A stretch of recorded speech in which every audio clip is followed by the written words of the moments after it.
What's going on, my fellow troops? My name is Xavvo, and today I'm going to be showing you the fastest way to get 𝙬𝚒𝚗𝚔 or Dark Aether in Black Ops Cold War. So the reason I'm saying both and not fixating on one or the other is that this works for the entire game, and it's pretty much similar to how Modern Warfare worked, but much better.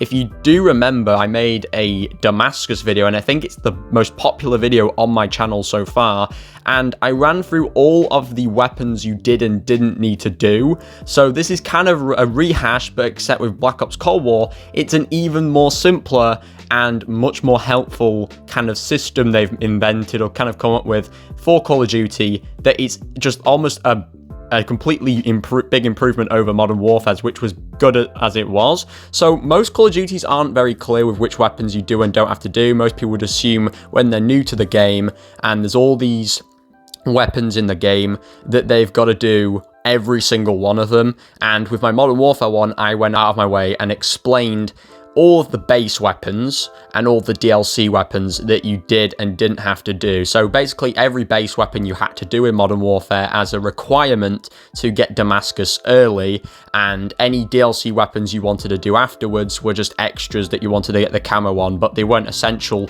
to the grind. So all these people who didn't know that were coming to my video and basically saying, hey, look, I've been wasting my time doing Damascus for trying to do the grind towards a bunch of weapons that I wasn't supposed to do or didn't need to do if I wanted to get it quicker, because they would have, let's say, done the Grau, which was a DLC weapon. And let me clear this up, a DLC is something that comes later to the game, and a base weapon was a release or a launch weapon, so it was there since the very beginning. So whether it was pre-season or as soon as the season started all the way up to season 6, it's still a post-release weapon and it wasn't required. Now, the thing with Cold War that is so good is that instead of having to do a select number of weapons that were base weapons or the ones that were specifically in the game and not doing the DLCs, you can do whichever ones you want. So even though Black Ops Cold War would have launched with 2 shotguns, 5 SMGs, 5 ARs, and 1 melee, 1 special, so on and so forth,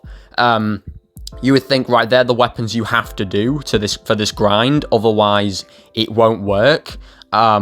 Which, this is the thing, I can understand why they've altered this, because so many people who are new to the game, as I say, wouldn't even remotely know this to begin with. So imagine when they join the game and there's like 10, 20 new DLC weapons. How are they going to know which ones were there since launch and which ones were added?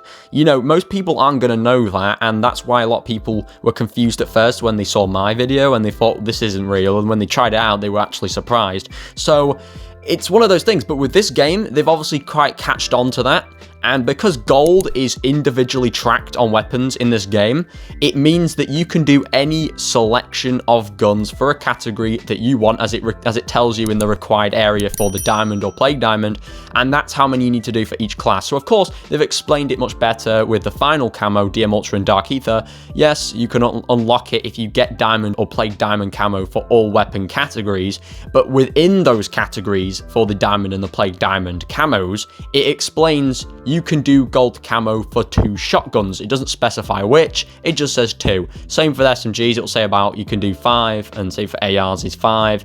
And yeah, so the only one that individually has its own set rule is you've got to do 1 melee and 1 special, which they come together. Even though they come together, you can pick whichever one you want to do. So bottom line is, in this Call of Duty, you can pick whichever 5 ARs you want to do, whichever 5 SMGs you want to do, whichever 2 launchers you want to do. This game individually tracks gold, so you can do whichever selection you want. So if you don't fancy doing the Hauer and you prefer doing the Gallo and the Street Sweeper, you can do those 2 and you'll get Plague Diamond for the whole category. And that's kind of how it worked with Modern Warfare, except you didn't have a choice over which ones you wanted to do, but with doing just the base weapons, it would unlock for all of the weapons in the category. So it's similar, but it's even better. So don't think that you have to do every single weapon in this game, because realistically you only have to do 29 in total, and that 29 is completely up to you. So with launchers, rocket launchers, you will have to do the 2 launchers, because there only is 2 launchers in the game as of now.